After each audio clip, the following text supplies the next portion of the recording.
இப்போ இந்த வீடியோ பார்க்குறப்ப நிறைய பேர் நினைப்பீங்க, சே பரவாயில்லப்பா இவங்கெல்லாம் பாரு ஜாலியாக வந்துட்டு 2 பேருக்கு வந்து நியாயம் பேசிகிட்டு இருக்காங்க, ரொம்ப டைம் ஸ்பெண்ட் பண்ணுறாங்க ஒன்றா அப்படிலாம் வந்து நினைப்பீங்க. அப்படிலாம் கிடையாது. நாங்களும் சாதாரண மனுஷங்க தான். எங்கள் வீட்லேயும் இதெல்லாம் நடந்ததே இல்லை. ரொம்ப வருஷமாக இப்படி தான் ஓடிச்சு. அதாவது எங்கள் கல்யாணம் ஆகி இப்போ 24 வருஷம் ஆயிடுச்சு. சின்ன வயசுலேயே கல்யாணம் பண்ணிட்டாங்க. ஒரு குறிப்பிட்ட காலத்துக்கு வாழ்க்கைன்னா என்னென்னு தெரியாது. அது எப்படி சொல்கிறது, நிறைய விஷயங்கள் தெரியாது. அப்புறம் வேலைக்கு போனோம். வேலையோட நடுவில் இப்படி பேசுகிறதுக்கு உண்டான நேரங்கள் கம்மி.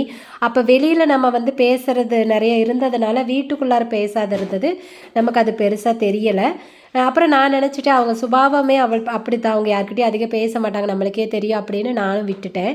ஆனால் இந்த இப்போ குறிப்பிட்ட காலமாக ஒரு கொஞ்ச காலமாக பார்த்தீங்கன்னா, இப்போ நமக்கு ஒரு பிஸ்னஸ்னு ஆரம்பித்து நம்ம தனியாக இருக்கோம், யாரு கூடயும் அதிகம் பேசுகிறதுக்கு உண்டான வாய்ப்புகளே குறையுது. அப்படிங்கிறப்போ இப்போ தான் நிறைய பேசுகிறதுக்கு தோணுது. நம்ம பேசுகிறத காது கொடுத்து கேட்க ஒருத்தர் வேணும் அப்படிங்கிறது அதிகமாக தோணுது. ஸோ இதுக்காக தான் நான் நிறைய வீடியோவில் அடிக்கடி சொல்கிறது, உங்கள் வீட்டில் இருக்கிறவங்களோட டைம் ஸ்பெண்ட் பண்ணுங்கள். எப்போவுமே உங்களோட சுயநலம் தான் பெருசுன்னு நினைக்காதீங்க. மொபைல் ஃபோன் பார்க்குறதோ, டிவி பார்க்குறதோ, இல்லை வெளியில் அதிக ஃப்ரெண்ட்ஸுங்களோட சுற்றுறதோ இது மட்டும் வாழ்க்கை கிடையாது. உங்கள் வீட்டில் இருக்கிறவங்களோட நிறைய வந்து பேசணும், டைம் ஸ்பெண்ட் பண்ணணும். அது குழந்தைங்களா இருந்தாலும் சரி, ஹஸ்பண்ட் அண்ட் ஒய்ஃபாக இருந்தாலும் சரி, யாராக இருந்தாலும் சரி, நிறைய பேசுங்க அப்படின்னு சொல்கிறதுக்கு காரணம் இதுதான். எல்லாத்துக்குமே ஒரு குறிப்பிட்ட வயசுக்கு அதெல்லாம் தெரியாது. ஓடி ஆடி வெளியில் போகிறப்ப அது வந்து தெரியாது. எப்போ உங்களுக்கு வேணும்னு தோணுதோ, உங்களுக்கு ஒருத்தர் வந்து பேசுகிறதுக்கு ஒரு துணை வேணும்னு தோணுதோ அன்றைக்கி கண்டிப்பாக இருக்க மாட்டாங்க. அது வந்து அப்போ தான் தெரியும் அதோட வழி என்ன அப்படின்னு சொல்லிட்டு. நான் இதையெல்லாம் தாண்டி தான் வந்து இப்போ கூட பார்த்திங்கன்னா ரெகுலராக பேசுகிறோம் அப்படின்னா ரெகுலராக நாங்கள் பேசுகிறதுக்கு டைம், அதாவது எங்களுக்குள்ளார பேசிக்கிறதுக்கு எதுவுமே இருக்காது. நாங்கள் வேலை, வீடு, பிள்ளைங்க இதை பற்றி தான் கான்வர்சேஷன் போகுமே தவிர பெருசாக நம்ம எதுவுமே பேசிக்க மாட்டோம்.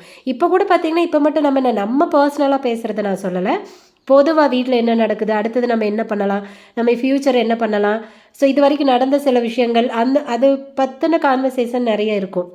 அப்படி தான் இருக்கணும். அதுதான் நம்ம வாழ்க்கை. இது என்ன நம்ம என்ன எப்படி சொல்கிறது, நம்ம ஒரு மிஷின் பாட்டுக்கு ஓடிட்டே இருக்கும். ஒரு நாளைக்கு ரிப்பேர் ஆச்சுன்னா அது சரி பண்ணுவாங்க, திரும்ப ஓடிட்டே இருக்கும். அப்படிங்கிறதுக்கு நம்மளாம் சாதாரண மனுஷங்கள் தான். எல்லாத்துக்கும் எல்லா விதமான ஆசைகளும் இருக்கும். இப்போ பேசுகிறதுக்கு யார்கிட்ட என்ன பேசணுமோ அவங்கக்கிட்ட மட்டும்தான் அதை பேச முடியும். ஒரு பிள்ளைங்கக்கிட்ட என்ன பேசணுமோ அவ்வளோதான் பேச முடியும். இது ஒரு ஹஸ்பண்ட் அண்ட் ஒய்ஃப் கிட்ட நம்ம என்ன பேசணுமோ அது அவங்கக்கிட்ட மட்டும்தான் பேச முடியும். அதை போய் பிள்ளைங்கிட்ட பேச முடியுமா? ஸோ அந்த மாதிரி தான். அதனால் உங்கள் வீட்டில் இருக்கிறவங்களுக்கு கொஞ்சம் ஸ்பேஸ் கொடுங்க, டைம் கொடுங்க. எப்போ பாரு ஓடிக்கிட்டே இருக்காதீங்க. ஓடணும், ஆனால் அதுக்கு இடையில இருக்கிற கேப்லையாவது கண்டிப்பாக ஃபேமிலியோட டைம் ஸ்பெண்ட் பண்ணுங்கள். அதுதான் நான் எப்போவுமே சொல்கிறது.